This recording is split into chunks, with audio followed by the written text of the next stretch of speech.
یہ سال تھا 1980 کا، جب کراچی پاکستان میں ہر طرف ایک خوف کی لہر پھیل گئی۔ اس ٹائم ایک گینگ نے اس قدر پاکستان میں اپنا خوف پیدا کیا کہ لوگوں نے اپنے گھروں سے نکلنا چھوڑ دیا تھا۔ یہ گینگ رات کو لوگوں کے گھروں میں گھستی اور ایک ہیمر کے ذریعے ان کے سروں کو سمیش کر دیتی۔ ایک فیملی کے سارے لوگوں کو بروٹلی مرڈر کیا جاتا۔ دوسرا، یہ گینگ ان لوگوں کو اپنا وکٹم بناتی جو ہوم لیس ہوں، بیگرز ہوں، راستے میں سو رہے ہوں۔ اب آپ لوگ سوچ رہے ہوں گے کہ ایک گینگ جو راتوں کو لوگوں کے گھروں میں گھستی ہے، شاید وہ رابری کے موٹو سے ان کے گھر میں آتے تھے، لیکن وہ گینگ وہاں سے کچھ بھی چوری نہیں کرتی تھی۔ ان کا جو بیسک موٹو تھا وہ لوگوں کو مارنا تھا۔ وہ اتنی بے رحمی سے لوگوں کے سروں کو سمیش کرتی کہ ان کے سر اور ان کا چہرہ پہچانا نہ جاتا۔ ان کے اسی کلنگ پیٹرن کی وجہ سے اس گینگ کا نام ہتھوڑا گینگ پڑ گیا۔ اس گینگ نے پورے کراچی میں اپنا خوف پھیلایا ہوا تھا۔ لوگ راتوں کو اپنے گھروں سے نہ نکلتے، اپنے گھروں کو بار بار اٹھ کر چیک کرتے کہ کہیں اگلے وکٹم وہ ہی نہ ہو۔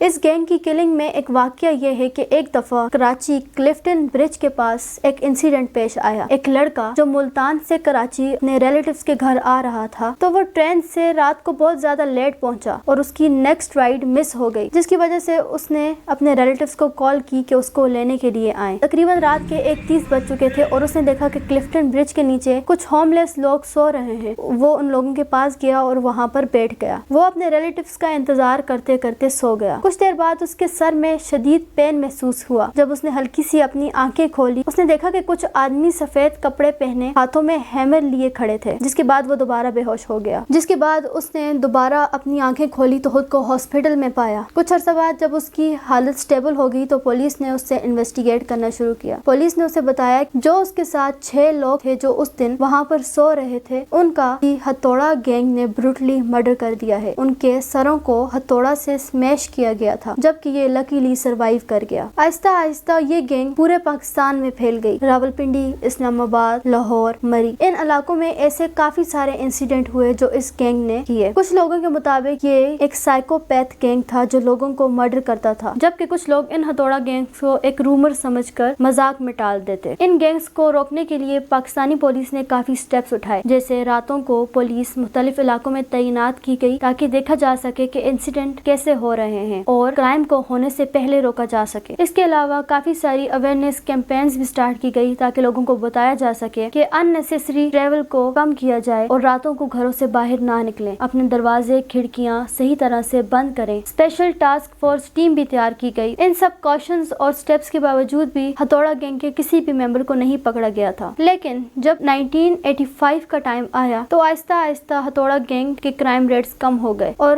وہ ایک دم ڈس اپیئر ہو گئی، جس کے بعد اس پیٹرن کا کوئی بھی کرائم رپورٹ نہیں کیا گیا۔ ہتھوڑا گینگ کے اس کلنگ پیٹرن اور اس طرح اچانک غائب ہونے پر کئی سوال اٹھائے گئے کہ آخر یہ لوگ تھے کون، ان کا موٹو کیا تھا۔ کچھ لوگوں نے بتایا کہ یہ صرف پاکستان میں خوف پھیلانا چاہتے تھے اور یہ کسی پولیٹیکل پارٹی کا کام تھا تاکہ لوگوں میں خوف و ہراس پھیلایا جا سکے۔ اس ٹائم پر افغانستان کے حالات بھی ٹھیک نہیں تھے اور اس ٹائم پر رشیا نے افغانستان میں انویڈ کیا ہوا تھا۔ کچھ لوگوں نے یہ بھی رومرز پھیلائے کہ یہ کسی افغان گروپ کا کام تھا تاکہ پاکستان کے حالات کو خراب کیا جا سکے اور لوگوں کو ڈسٹریکٹ کیا جا سکے۔ کچھ لوگ یہ متس بھی دیتے ہیں کہ یہ گینگ کسی ریچول کو فالو کرتا تھا اور یہ کسی سیٹینک ریچولز کو پرفارم کرتے تھے لوگوں پر، اور ان کا یہ پیٹرن تھا کہ لوگوں کو ہیمر سے مارنا۔ اکثر لوگ اب بھی اس ڈر کا شکار ہیں کہ کیا ہو اگر ہتھوڑا گینگ دوبارہ ایکٹیو ہو جائے۔